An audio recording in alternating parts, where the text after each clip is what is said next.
Hello, everyone. Today we will be discussing ETL design in a business intelligence architecture environment.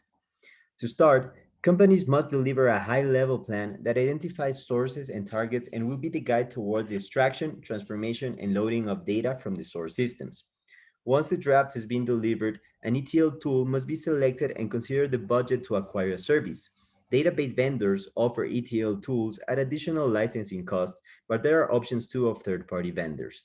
Once the software has been chosen, the selected ETL tool will read data from various sources with functions such as lookups, joins, and write data in various formats.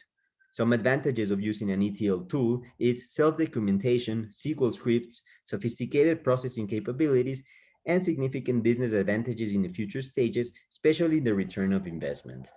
With the selected ETL tool, data engineers should develop default strategies that will allow to standardize and create a process for the ETL design of the company. Also, it is essential to police data quality for dimension and fact tables.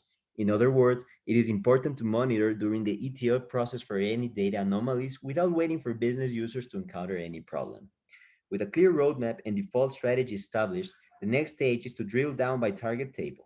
In this part of the ETL process, transformations are needed to populate target table in the data warehouse, as well as hierarchies will be defined in the dimensional data. An ETL specification document will be required also, which contains default strategy for extracting from source systems, archiving strategy, data quality tracking, and metadata. Strategies to manage changes in dimensional attributes, system auditability requirements, and location of staging areas. After the drill down process, it is time to populate dimension tables with historic data. Type 1 dimension tables are the easiest to populate since it consists of overriding old data with new data. Within these dimension transformations, it is fundamental to do cleansing, select surrogate keys, perform data type conversions, combine separate sources, and validate relationships such as one-to-one, one-to-many, and many-to-many. After populating the dimension tables, fact tables should be loaded with historical data. These historic fact tables extract what is interesting for the business and the questions that they aim to answer. In the same way, the fact table content is improved by expressing the same grain and maintaining the referential integrity between fact tables and dimension tables. Like the previous two steps, the company must focus now on the dimensional table incremental processes. This diagram emphasizes on dimensional table extracts to identify new and changed dimension rows. It is important to don't delete dimension rows that were deleted in the source system, since they still may have fact table data associated with them in the data warehouse. Likewise, the fact table incremental processing is a data quality checkpoint that requires fact table transformations and a surrogate key pipeline.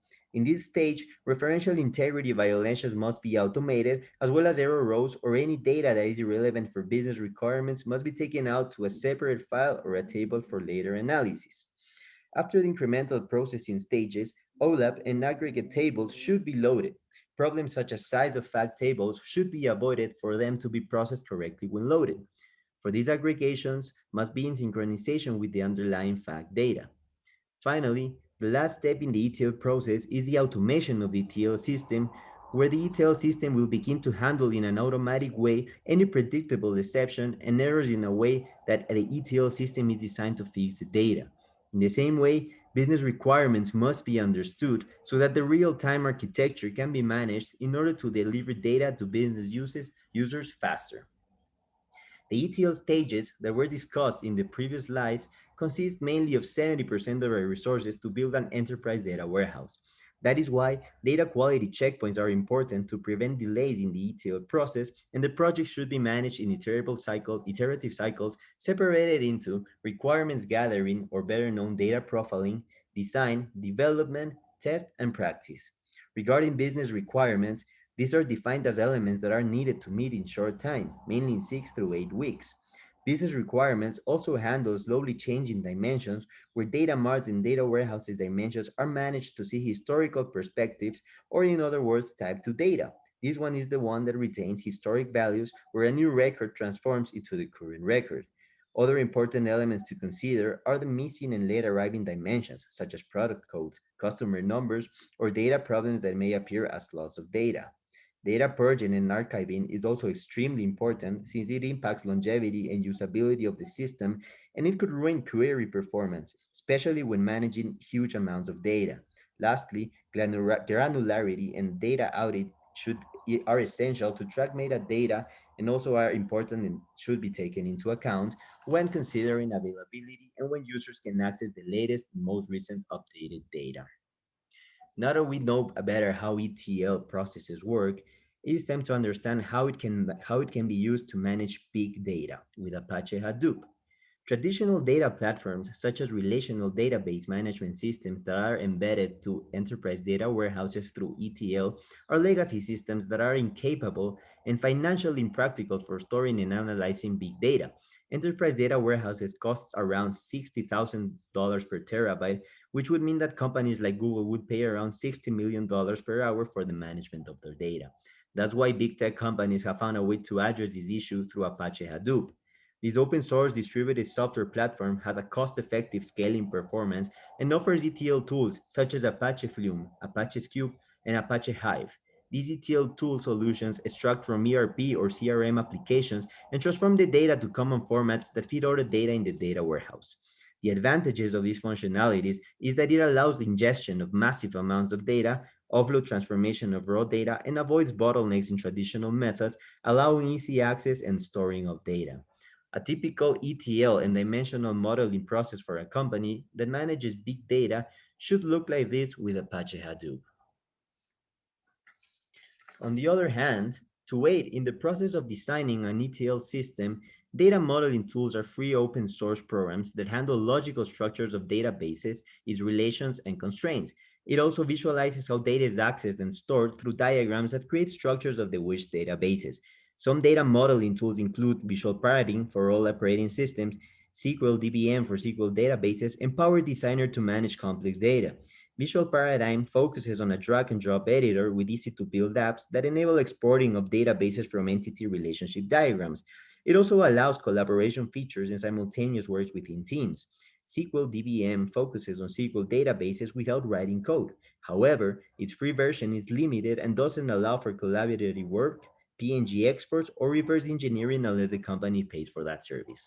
Lastly, Power Designer has also a limited free version but with a friendly user experience that allows metadata management through link and sync technology, a fast mapping editor, and a web based reporting. On the other hand, data profiling tools ensure data quality assessment, its uniqueness, consistency, and logic. It differs from data mining, which focuses on patterns and recognitions, while data profiling is related to data governance and how data stewards filter incoming data and work constantly on garbage in and garbage out initiatives to verify business rules and data integrity by identifying master data management strategies. Some solutions on the market include Microsoft Docs, SAS Data Flux, and Informatica Data Explorer.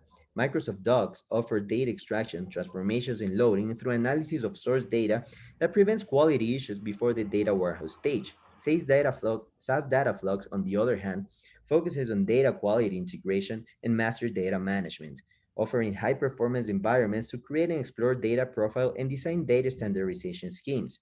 Lastly, Informatica Data Explorer searches for high complex datasets by a thorough analysis of data in the repository, scanning every single data record from any source, and detecting anomalies and hidden relationships.